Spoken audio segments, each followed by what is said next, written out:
જય માતાજી, જય શ્રી કૃષ્ણ, રાધે રાધે. મિત્રો, આજનો વિડીયો શરૂ કરીશું એ પહેલાં વિડીયો ગમે તો લાઈક શેર કરી દેજો. તો ચલો શરૂઆત કરીએ. પિતાએ કરેલી આ 5 ભૂલો તેના દીકરાના જીવનમાં સૌથી મોટો અવરોધ બની શકે છે. તો ચાલો ચાણક્યની ચેતવણી અનુસાર જાણીએ. આચાર્ય ચાણક્ય માત્ર એક મહાન રાજકારણી અને અર્થશાસ્ત્રી જ નહોતા, પરંતુ એક ઊંડા વિચારક પણ હતા, જેમણે જીવનના દરેક પાસાઓ પર પોતાના વિચારો વ્યક્ત કર્યા હતા. તેમના સિદ્ધાંતો આજે પણ સમાજને માર્ગદર્શન આપે છે. જ્યારે ચાણક્ય નીતિ, રાજકારણ, જીવનના દર્શન અને નૈતિકતા પર ગહન આંતરદૃષ્ટિ આપે છે. તે બાળ ઉછેરમાં પણ ઘણી મહત્વપૂર્ણ આંતરદૃષ્ટિ પ્રદાન કરે છે. આચાર્ય ચાણક્યના મતે પિતાની કેટલીક ભૂલો તેમના પુત્રના પાત્ર, આત્મવિશ્વાસ અને ભવિષ્યને અસર કરી શકે છે. તો ચાલો જાણીએ કે ચાણક્ય શું કહેવા માગે છે. પિતાએ શું ટાળવું જોઈએ? આચાર્ય ચાણક્યના મતે પિતાની કેટલીક ભૂલો તેમના પુત્રના પાત્ર, આત્મવિશ્વાસ અને ભવિષ્યને અસર કરી શકે છે. ચાલો જાણીએ ચાણક્ય માને છે કે પિતાએ શું ટાળવું જોઈએ. ચાણક્યના મતે પિતાએ પોતાના પુત્રને પ્રેમ કરવો જોઈએ, પરંતુ તેને આંધળો લાડ લડાવવાથી તેના ભવિષ્ય માટે નુકસાન થઈ શકે છે. બાળકને દરેક ઈચ્છા પૂરી કરવાની જીદ અને સ્વાર્થ થઈ શકે છે. આવા બાળકો બીજાનું સાંભળતા નથી અને મુશ્કેલ પરિસ્થિતિઓમાં સંવેદનશીલ બની જાય છે. તેથી પ્રેમની સાથે શિસ્ત અને જવાબદારીની ભાવના કેળવવી પણ મહત્વપૂર્ણ છે. તમારા પુત્રના નિર્ણયમાં દખલ ના કરો. જ્યારે પુત્ર મોટો થાય છે અને પોતાના નિર્ણયો લેવાનું શરૂ કરે છે, ત્યારે પિતાએ તેની સ્વતંત્ર વિચારસરણીનો આદર કરવો જોઈએ.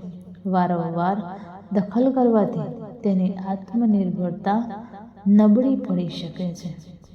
આચાર્ય ચાણક્ય કહે છે કે અનુભવ સૌથી મોટો શિક્ષક છે. જો પિતા દરેક બાબતમાં દખલ કરે છે, તો પુત્ર આત્મવિશ્વાસ ગુમાવશે અને જીવનમાં નાનામાં નાના નિર્ણયો લેવામાં પણ અચકાશે. મૂલ્યો અને નૈતિકતા કેળવવાનું ભૂલશો નહીં. જ્યારે આજની શિક્ષણ પ્રણાલી જ્ઞાન અને કારકિર્દી પર ભાર મૂકે છે, જ્યારે ચાણક્ય માને છે કે સારા મૂલ્યો સૌથી મહત્વપૂર્ણ છે. બાળકોને પૈસાનું મહત્વ શીખવવું મહત્વપૂર્ણ છે, પરંતુ તેનાથી પણ વધુ મહત્વપૂર્ણ એ છે કે તેમને પ્રામાણિકતા, કરુણા, સંયમ અને આદર્શ જીવનના પાઠ શીખવવા જોઈએ. આ મૂલ્યો તેમને સાચા અને જવાબદાર નાગરિક બનાવે છે. તમારા પુત્રના અનુભવને ઓછો આંકશો નહીં. કેટલીક વાર માતા પિતા તેમના પુત્રને મૂર્ખ માને છે અને તેના મંતવ્યો અથવા નિર્ણયોને મહત્વ આપતા નથી. ચાણક્ય કહે છે કે દરેક બાળક ઉંમર અને અનુભવ સાથે સમજણ વિકસાવે છે. ભૂલો કરવી, તેનાથી શીખવું એ જીવનનો સૌથી મોટો પાઠ છે. તેથી પિતાએ તેમના નિર્ણયને પુત્રના નિર્ણયો લેવાની સ્વતંત્રતા આપવી જોઈએ અને તેને તેના અનુભવોમાંથી શીખવાની તક પૂરી પાડવી જોઈએ. પોતાના પુત્રના ગુનાનો બડાઈ મારવી જોઈએ નહીં. પિતાએ ચોક્કસપણે તેમના પુત્રના ગુણોની પ્રશંસા કરવી જોઈએ, પરંતુ તેમણે જાહેરમાં તેની બડાઈ મારવાનું ટાળવું જોઈએ. આમ કરવાથી બાળકના સાથીદારોમાં ઈર્ષ્યા અથવા નકારાત્મક લાગણીઓ પેદા થઈ શકે છે.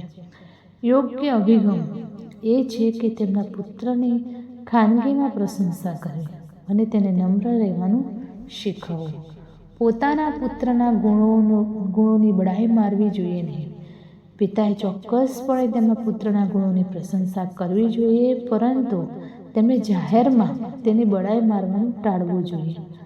આમ કરવાથી બાળકના સાથીદારોમાં ઈર્ષ્યા અથવા નકારાત્મક લાગણીઓ પેદા થઈ શકતી નથી.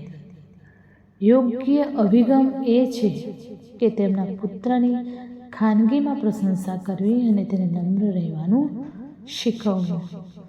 તો મિત્રો, આ એક જાણવા અને શીખવા જેવી વાત છે. તો વિડીયો કેવો લાગ્યો તે તમે કોમેન્ટમાં જરૂર જણાવશો. ફરી મળીશું આવા જ એક નવા વિડીયો સાથે. નાની મોટી કંઈ ભૂલચૂક હોય તો પ્લીઝ માફ કરજો. ફરી મળીશું આવા જ એક નવા વિડીયો સાથે. ત્યાં સુધી નમસ્તે, જય માતાજી, જય શ્રી કૃષ્ણ, હર હર મહાદેવ, રાધે રાધે.